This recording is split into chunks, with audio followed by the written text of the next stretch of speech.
We continue previewing every team going to the World Cup, and today we're talking about the World Cup finalists from 4 years ago that might have captured your hearts, Croatia. I'm going to attempt to convince you that they belong in the upper echelon of the sport based off the results that they have gotten recently, particularly their consistency in making it to the World Cup. And their qualifying group was not easy. They needed to beat Russia on the final match day. Ugly match and split. It was a home match. It was rainy. It was muddy. 81st minute own goal, kicks up and in, and sends Croatia into the automatic qualifying spot to go to the World Cup. But there was a particularly important run for Croatia that got them into this World Cup. And obviously the last match was huge, but after losing the opening match to Slovenia, obviously not a fantastic result for Croatia, they went through the next 6 matches and did not allow a goal. As a result, Croatia only allowed 4 goals through 10 matches in World Cup qualifying, a tremendously impressive total. The goal scoring was spread out. Modric, Pasalic, and Perisic all scored 3 apiece, so they didn't rely on one person now that Mandzukic isn't necessarily in the picture anymore, and Croatia got back to the World Cup, which is a very regular occurrence. If you're not caught up on your history, Croatia was part of Yugoslavia until the 1990s and wasn't able to qualify for the World Cup until 1998 when it was fully recognized by FIFA. And it did qualify in 1998 and get all the way to the semifinals. So very quick entrance. Croatia actually qualified for the first 3 World Cups it was eligible for. It missed the World Cup in 2010, but has now returned to 3 straight World Cups in 2014 and 2018, and of course now in 2022. And while they got knocked out in the group stage every single time after making it to the semifinals in 1998, Croatia's actually gotten at least 2 points at every World Cup it's gone to. It won a match in 2002 and won a match in 2014 and drew 2 matches in 2006. So while they got knocked out in the group stage, they were certainly still competitive, capable of beating and taking points off of teams. Which leads us to 2018, a 2018 World Cup that produced one of the surprise World Cup finalists of the last 30 years. The surprise honestly started in the group stage. Croatia dominated what should have been a very difficult group. They beat Nigeria 2-0 in the first match. They beat Argentina 3-0 in the second match, just piled it on towards the end of that match. And then they came out and beat Iceland, who at that point had just gone to the quarterfinals of the Euros and were a very good team. They only beat them in a 90th minute goal from Perisic, but still, they ended up with 9 points from that group with Argentina, Nigeria, and Iceland. This matched Croatia up with Denmark in the round of 16, a matchup of 2 second-tier powers in Europe that are just trying to break through. It went all the way to penalties after a flurry of activity in the opening 4 minutes. Jurgensen gave Denmark the lead in the opening minute, and then Croatia managed to win in the penalty shootout. It was a mess of a penalty shootout where each team had at least 2 of their guys fail to score. Croatia ended up winning it 3-2. And in the quarterfinals, it happened again. Croatia ended up with a fairly favorable draw against a Russian team they had to beat in qualifying in order to get to 2022 as well, so no revenge for the Russian national team. Croatia took the lead, but that was in extra time. They actually fell behind in the first half again. They gave up a goal to Denis Cheryshev, but Andrej Kramaric scored to equalize. In extra time, Croatia took the lead, and then a dramatic late goal from Fernandes to send it to penalties, which Croatia converted again, this time winning the shootout 4-3 after 5 takers. This brings us to the semifinals, where Croatia went behind for a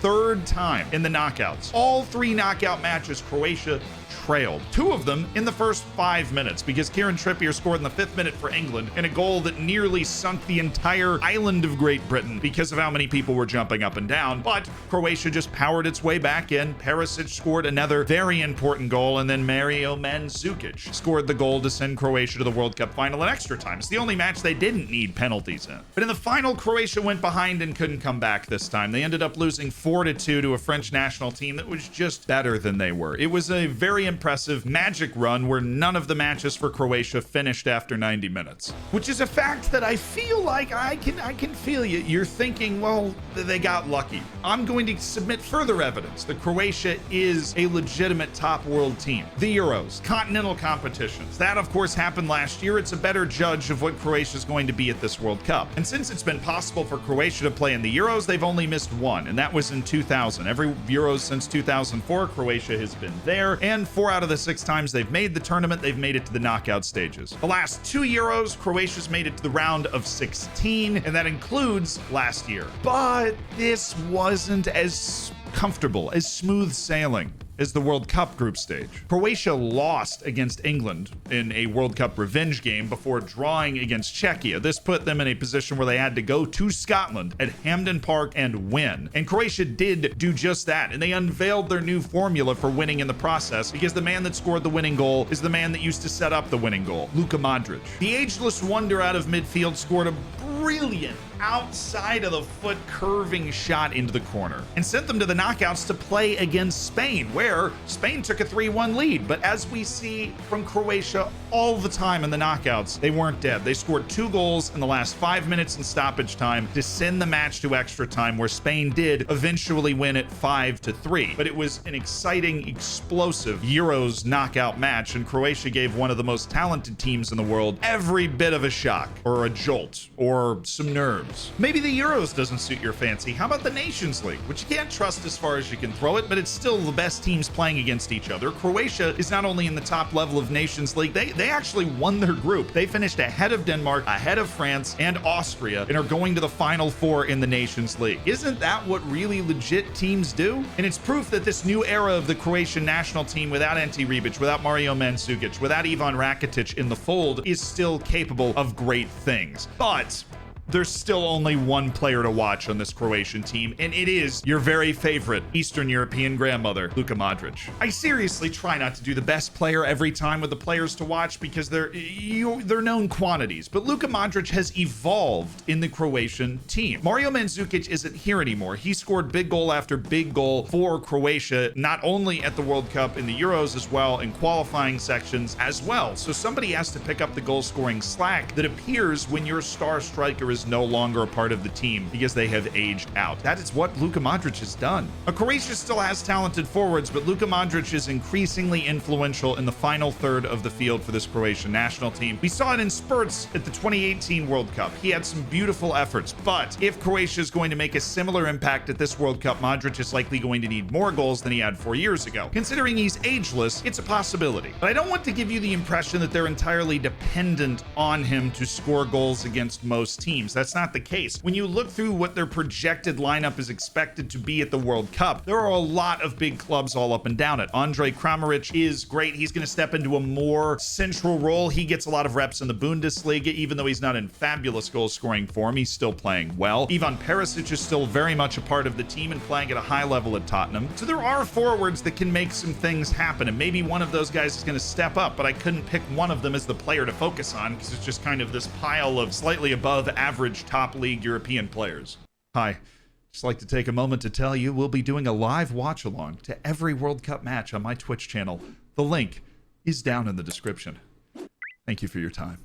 The key is the formation they use. They always use a 4-3-3, and the most important part is that middle three. Not only is Luka Modric in there, but Brozovic is in there, and Mateo Kovacic is in there. Those are the three, arguably the three best players on this Croatian national team right now. They are the engine. They all run, they all fill in the gaps, and they can blanket teams. They are the main reason that Croatia was able to keep an opponent from scoring for 6 consecutive matches in World Cup qualifying to get them to this point. The front is fairly fluid, but expect Perisic to be wide on the left at least. There's Pasalic, there's Bricalo, there's Kramaric, all these guys that we just talked about that can fill in up there. The defense has a breath of fresh air, and that's where we see a really solid injection of talented domestic talent that Croatia has. Josko Gvardiol is a big name wonder kid center back. He's going to be starting in that center back pairing, but they've used Josip Šutalo a lot on the back line, and he plays in Croatia. The goalkeeper, Dominik Livakovic, plays in Croatia. He's really good, and even though players like Šimi Vršaljko are not in the national team anymore, they do have guys like Juranovic, who plays at Celtic, and he's playing in the Champions League out of Scotland. And in case you're wondering, they do still have Dejan Lovren and Domagoj Vida as experience on the back line, so it might not be this exact pairing all the time. Those guys are there. Croatia's chances, I'm putting them firmly in that second tier. I think that with teams like Denmark and Belgium that slot in right below Spain and Germany, teams that have a ton of talent but can't figure it out. They don't have as much talent as those teams, but they have figured it out. They know how to play, they have their system, and they can go deep in this tournament. I think they finish second second. Alphonso Davies is hurt, which it looks like he might be for Canada. They have very little opportunity unless they just continue their remarkable form from qualifying. Morocco's not at its best. I think Croatia finishes second in the group, and a round of 16 exit is by far the most likely scenario for them. They could make a deep run depending on draw. You never know. And a few groups get turned upside down at the World Cup. I don't think this is one of them. Croatia is consistently, historically, and right now, a very good team. If you want to preview every other team at the World Cup, I've got great news. You can just binge that to your heart's content. It's a playlist with every one of these videos so you can impress your friends with World Cup knowledge.